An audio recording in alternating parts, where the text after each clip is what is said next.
आप सबको जय मसीह की Bible stories Hindi YouTube channel पर आप सबका स्वागत है। आज मैं आपको राजा शाऊल के जीवन के बारे में बताने वाली हूँ, जिसका वर्णन आपको शमूएल की पहली पुस्तक के 8 अध्याय से 10 अध्याय तक देखने को मिल जाएगा। इससे पहले प्रियो कि हम वीडियो को शुरू करें, आप हमारे Bible stories Hindi YouTube channel को सब्सक्राइब करना और बेल आइकन को दबाना ना भूलिएगा। तो आइए प्रियो, हम इस वीडियो को शुरू करते हैं। यह उस समय की बात है जब शमूएल नबी इज़राइल का न्याय किया करता था, क्योंकि इज़राइल का कोई भी राजा नहीं था। तब जब शमूएल नबी बूढ़ा हो गया और उसके बच्चे भी उसकी राहों पर ना चले, तो इज़राइल के लोगों ने शमूएल नबी के पास आकर उससे कहा कि सुन, तू तो बूढ़ा हो गया है और तेरे पुत्र तेरी राह पर नहीं चलते हैं, इसलिए सब जातियों की रीति के अनुसार हमारे लिए एक राजा नियुक्त कर दे। परंतु यह बात शमूएल को बुरी लगी। तब शमूएल ने यहोवा से प्रार्थना की और यहोवा ने शमूएल से कहा कि वे लोग जो कुछ तुझसे कहे उसे मान ले, क्योंकि उन्होंने तुझको नहीं परंतु मुझी को निकम्मा जाना है कि मैं उनका राजा ना रहूं। इसलिए अब तू उनकी बात मान और गंभीरता से उनको भली भांति समझा दे और उनको बता भी दे कि जो राजा उन पर राज्य करेगा उसका व्यवहार किस प्रकार होगा। तब यहोवा के कहे अनुसार शमूएल ने इज़राइल के लोगों को बता दिया कि जो राजा तुम पर राज्य करेगा वह तुमसे कठोरता का व्यवहार करेगा। वो तुम्हारे बेटे बेटियों से काम करवाएगा, तुम्हारे खेतों और दाख और जैतून की बारियों में से जो अच्छी होगी वह अपने कर्मचारियों को देगा, और तुम्हारे बीज और दाख की बारियों का 10वां अंश लेकर अपने हाकिमों और कर्मचारियों को देगा, और तुम्हारे जानवरों को भी वह अपने काम पर लगाएगा। जब ये सब बातें शमूएल लोगों को बता चुका, तो भी उन्होंने शमूएल की बात ना मानी और कहने लगे कि नहीं, हम निश्चय अपने लिए राजा चाहते हैं, जिससे हम भी सब जातियों के समान हो जाए और हमारा राजा हमारा न्याय करे। लोगों की यह सब बातें शमूएल ने यहोवा के कानों तक पहुंचाया, और यहोवा ने शमूएल से कहा कि उनकी बात मानकर उनके लिए राजा ठहरा दे। प्रियो, यहाँ हम देखते हैं कि इज़राइल के लोग यह ठान बैठे थे कि उन्हें उन पर राज्य करने वाला राजा चाहिए। एक तरह से राजा की मांग को लेकर इज़राइली हट करने लगे। यहोवा ने भी उनकी बात मानी, लेकिन उन्हें चेतावनी भी दी कि जो भी उनका राजा होगा वो उनसे किस तरह कठोरता का व्यवहार करेगा। लेकिन फिर भी इज़राइली हट करते रहे और राजा की मांग करते रहे, और परमेश्वर ने भी शमूएल से कह दिया कि जैसा वो कहते हैं वैसे ही उनके लिए एक राजा नियुक्त कर दे। प्रियो, यहाँ मैं आपको बताना चाहती हूँ कि कभी कभी हम भी कई बातों को लेकर हट अर्थात जिद करने लगते हैं कि हमें यही चाहिए, क्योंकि हमें ऐसा लगता है कि जो हम मांग रहे हैं वो हमारे लिए सही और सबसे अच्छा है, और कई बार उसे पाने के लिए हम जिद करते हैं जब तक वो हमें ना मिल जाए।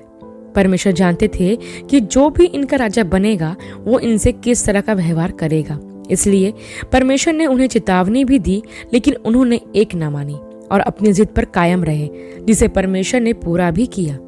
ठीक वैसे ही परमेश्वर जानता है कि जो हम मांग रहे हैं वो हमारे लिए अच्छा है या बुरा है। परमेश्वर को पता है कि किससे हमारा फायदा और किससे हमारा नुकसान है, और परमेश्वर हमसे बेहतर हमारा अच्छा जानता है। लेकिन हम वो नहीं चाहते जो परमेश्वर हमें देना चाहता है। हमें तो बस वही चाहिए होता है जो हमें अच्छा लगता है। जैसा इन इज़राइलियों को लगा कि उनके लिए एक राजा का होना अच्छा है, और इसलिए उन्होंने यहोवा की चेतावनी पर भी ध्यान नहीं दिया और अपने लिए एक ऐसा राजा चुना जिसने आगे चलकर उन्हें पाप में फंसा दिया। तब आगे हम यह देखते हैं प्रियो कि कीश नामक एक बिन्यामीनी का शाऊल नामक पुत्र था, जो जवान और सुंदर था, और इज़राइलियों में कोई भी उसके जितना सुंदर नहीं था। वह इतना लंबा था कि दूसरे उसके कंधे तक ही आते थे। एक दिन शाऊल के पिता कीश की गदहियां खो गई। तब कीश ने शाऊल को उन्हें ढूंढ कर लाने को कहा। शाऊल अपने पिता की गदहियों को ढूंढते हुए एप्रेम के पहाड़ी देश और शलीशा देश हुए गया, परंतु वो उसे नहीं मिली। जब वे सूफ नामक देश में आए, तब शाऊल ने अपने साथ के सेवक से कहा, आ हम लौट चले, कहीं ऐसा ना हो कि मेरा पिता गदहियों की चिंता छोड़कर हमारी चिंता करने लगे। तब उसके सेवक ने उससे कहा कि इस नगर में परमेश्वर का एक जन रहता है, और जो कुछ वह कहता है वह बिना पूरे हुए नहीं रहता। हम उधर चलते हैं, संभव है कि वो हमको हमारा मार्ग बताए। तब शाऊल ने उससे कहा कि यदि हम उस पुरुष के पास चले तो उसके लिए क्या ले चले? हमारे पास तो भेंट के लिए कोई वस्तु है ही नहीं। तब सेवक ने शाऊल से कहा कि मेरे पास तो 1 शेकेल चांदी की चौथाई है, वही मैं परमेश्वर के जन को दूंगा कि वह हमको बताए कि हमें किधर जाना है। तब शाऊल ने कहा कि आ, हम परमेश्वर के जन के पास चले। अतः शाऊल और उसका सेवक उस नगर को चले जहां परमेश्वर का जन था। जब वे उस नगर की चढ़ाई पर चढ़े तो उन्हें कई लड़कियां मिली जो पानी भरने को निकली थी। तब उन्होंने उनसे पूछा कि दर्शी कहाँ है? तो उन्होंने उनसे कहा कि देखो, वह तुम्हारे आगे है। अब फुर्ती करो, आज ऊंचे स्थान पर लोगों का यज्ञ है, इसलिए वह नगर में आया हुआ है। जैसे ही तुम नगर में पहुंचो वैसे ही वह तुमको ऊंचे स्थान पर खाना खाने से पहले मिलेगा, क्योंकि जब तक वह ना पहुंचे तब तक लोग भोजन नहीं करेंगे। तब वे उन लड़कियों की बात के अनुसार नगर में चढ़ गए, और जैसे ही वह नगर के भीतर पहुंचे वैसे ही शमूएल ऊंचे स्थान पर चढ़ने के विचार से उनके सामने आ रहा था। लेकिन शाऊल के आने से पहले ही परमेश्वर ने शमूएल को बता दिया था कि कल इसी समय मैं तेरे पास बिन्यामीन के क्षेत्र से एक पुरुष को भेजूंगा। उसी को तू मेरी इजरायली प्रजा के ऊपर प्रधान होने के लिए अभिषेक करना, और वह मेरी प्रजा को पलिश्तियों के हाथ से छुड़ाएगा, क्योंकि मैंने अपनी प्रजा पर कृपा दृष्टि की है, इसलिए कि उनकी चिल्लाहट मेरे पास पहुंची है। फिर जब शमूएल को शाऊल दिखाई पड़ा तब यहोवा ने उससे कहा, जिस पुरुष के बारे में मैंने तुझे बताया है ये वही है, यही मेरी प्रजा पर अधिकार करेगा। तब शाऊल फाटक में शमूएल के पास जाकर कहने लगा, मुझे बता कि दर्शी का घर कहाँ है? उसने कहा, दर्शी तो मैं ही हूँ, मेरे आगे आगे ऊंचे पर चढ़ जा, क्योंकि आज के दिन तुम मेरे साथ भोजन खाओगे, और सवेरे को जो कुछ तेरे मन में हो वह सब कुछ मैं तुझे बताकर विदा करूंगा। और तेरी गदहियां जो 3 दिन से खोई है उनकी भी कुछ चिंता मत करना, क्योंकि वो मिल गई है। और इज़राइल में जो कुछ मनभाव है क्या वह तेरे और तेरे पिता के घराने का नहीं है? तब शाऊल ने उत्तर देकर कहा, क्या मैं बिन्यामीनी अर्थात सब इज़राइली गोत्रों में से छोटा गोत्र का नहीं हूँ? और क्या मेरा कुल बिन्यामीन के गोत्र के सारे कुलों में से छोटा नहीं है? इसलिए तू मुझसे ऐसी बातें क्यों कहता है? तब शमूएल ने शाऊल और उसके सेवक को कोठरी में पहुंचाकर आमंत्रित लोग जो लगभग 30 जन थे उनके साथ मुख्य स्थान पर बैठा दिया। फिर शमूएल ने रसोइयों से कहा, जो टुकड़ा मैंने तुझे देकर अपने पास रख छोड़ने को कहा था उसे ले आ। तो रसोइयों ने जांग का मांस समेत उठाकर शाऊल के आगे धर दिया। तब शमूएल ने कहा, जो रखा गया था उसे देख और अपने सामने रख के खा, क्योंकि वह तेरे लिए इसी नियत समय तक जिसकी चर्चा करके मैंने लोगों को न्योता दिया रखा हुआ है। उस दिन शाऊल ने शमूएल के साथ भोजन किया। तब वे ऊंचे स्थान से उतरकर नगर में आए और उसने घर की छत पर से शाऊल से बातें की। तब सवेरे वे तड़के उठे और पौ फटते ही शमूएल ने शाऊल को बुलाकर कहा, उठ, मैं तुझे विदा करूंगा। तब शाऊल उठा और वह और शमूएल दोनों बाहर निकल गए। और नगर के सिरे की उतराई पर चलते चलते शमूएल ने शाऊल से कहा कि अपने सेवक को आगे जाने दे, परंतु तू अभी खड़ा रह कि मैं तुझे परमेश्वर का वचन सुनाऊं। तब शमूएल ने एक कुपी तेल लेकर उसके सिर पर उंडेला और उसे चूम कर कहा, क्या इसका कारण यह नहीं कि यहोवा ने अपने निज भाग के ऊपर प्रधान होने को तेरा अभिषेक किया है? आज जब तू मेरे पास से चला जाएगा और परमेश्वर के पहाड़ पर पहुंचेगा जहां पलिश्तियों की चौकी है, वहां तुझे नबियों का एक दल ऊंचे स्थान से उतरता हुआ तुझे मिलेगा, और उनके आगे सितार, डफ, बांसुरी और वीणा होंगे, और वे नबूवत करते होंगे। तब यहोवा का आत्मा तुझ पर बल से उतरेगा और तू उनके साथ होकर नबूवत करने लगेगा और परिवर्तित होकर और ही मनुष्य हो जाएगा। और जब ये चिन्ह तुझे दिखाई पड़ेंगे तब जो काम करने का अवसर तुझे मिले उसमें लग जाना, क्योंकि परमेश्वर तेरे संग रहेगा। तब ऐसा हुआ कि जैसे ही शाऊल ने शमूएल के पास से जाने के लिए अपनी पीठ फेरी, वैसे ही परमेश्वर ने उसके मन को परिवर्तित किया और वे सब चिन्ह उसी दिन प्रकट हुए जब वे उस पहाड़ के पास आए जिसके विषय में शमूएल ने उससे कहा था। तब उसे नबियों का एक दल मिला और परमेश्वर का आत्मा उस पर बल से उतरा और वह उनके बीच नबूवत करने लगा। जब उन सभी ने जो उसे पहले से जानते थे यह देखा कि वह नबियों के बीच नबूवत कर रहा है, तब वे आपस में कहने लगे कि कीश के पुत्र को क्या हुआ। जब शाऊल नबूवत कर चुका तब ऊंचे स्थान पर चढ़ गया। और जब शाऊल के चाचा ने उसे पूछा कि तुम इतने दिन कहाँ थे, तब शाऊल ने अपने चाचा को सब बताया। पर जो बात शमूएल ने राज्य के विषय में कही थी वह उसने अपने चाचा को नहीं बताई। तब शमूएल ने प्रजा के लोगों को मिस्पा में बुलाया ताकि राजा के रूप में शाऊल की घोषणा कर सके। तब शमूएल ने चिट्ठी डालने के लिए कहा। तब चिट्ठी डाली गई तो वह बिन्यामीन के गोत्र के नाम निकली। और जब बिन्यामीन के गोत्र के नाम पर चिट्ठी डाली गई तो वह पहले मत्री के कुल पर, फिर कीश के पुत्र शाऊल के नाम पर निकली। और जब शाऊल को ढूंढा गया तब वह ना मिला। तब यहोवा ने कहा कि सुनो, वह सामान के बीच में छिपा हुआ है।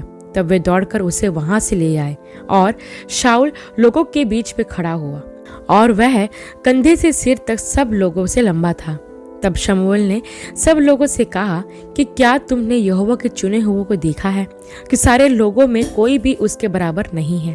तब सब लोग ललकार के बोल उठे कि राजा चिरंजीव रहे। तब शमूएल ने शाऊल को प्रजा का राजा नियुक्त कर दिया और राजनीति की पुस्तक लिखकर यहोवा के सामने रख दिया। और फिर शमूएल ने सब लोगों को अपने घर जाने के लिए विदा किया और शाऊल भी अपने घर चला गया। परंतु कई लुच्चे लोग शाऊल के विषय में कहने लगे कि यह हमारा क्या उद्धार करेगा, और उन्होंने शाऊल को तुच्छ जाना। पर शाऊल उनकी बात को सुनी अनसुनी करके चुप रहा। उसके बाद शाऊल इज़राइल पर कई दिन तक राज्य करता रहा और कई बार पलिश्तियों को पराजित भी किया। प्रियो, अब कुछ महत्वपूर्ण बातें हैं जो राजा शाऊल के जीवन तथा उसके राजा बनाए जाने की घटना से सीखते हैं। सबसे पहले मैं आपको राजा शाऊल की कुछ अच्छाइयों के बारे में बताती हूँ। सबसे पहले हम देखते हैं कि शाऊल अपने काम में विश्वास योग्य था, क्योंकि जब वह अपने पिता की गदहियों को ढूंढने गया तब उसने उसे सही तरह से पूरा किया।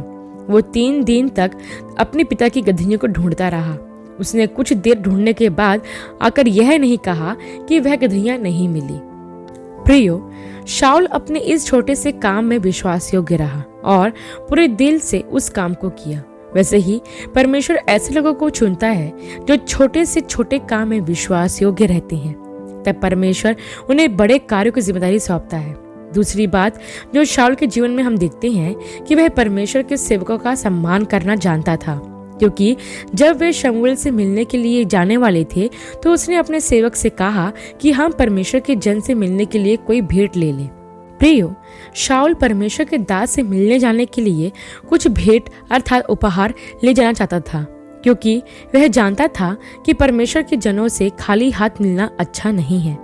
ऐसे ही प्रियो, हमें यह ध्यान रखना चाहिए कि जब भी हम परमेश्वर के जनों से मिले या फिर यदि वो हमारे घर आते हैं तो उन्हें कभी भी खाली हाथ ना जाने दें, क्योंकि जितना हम परमेश्वर के दासों का आदर करते हैं उतना ही हम परमेश्वर का आदर करते हैं।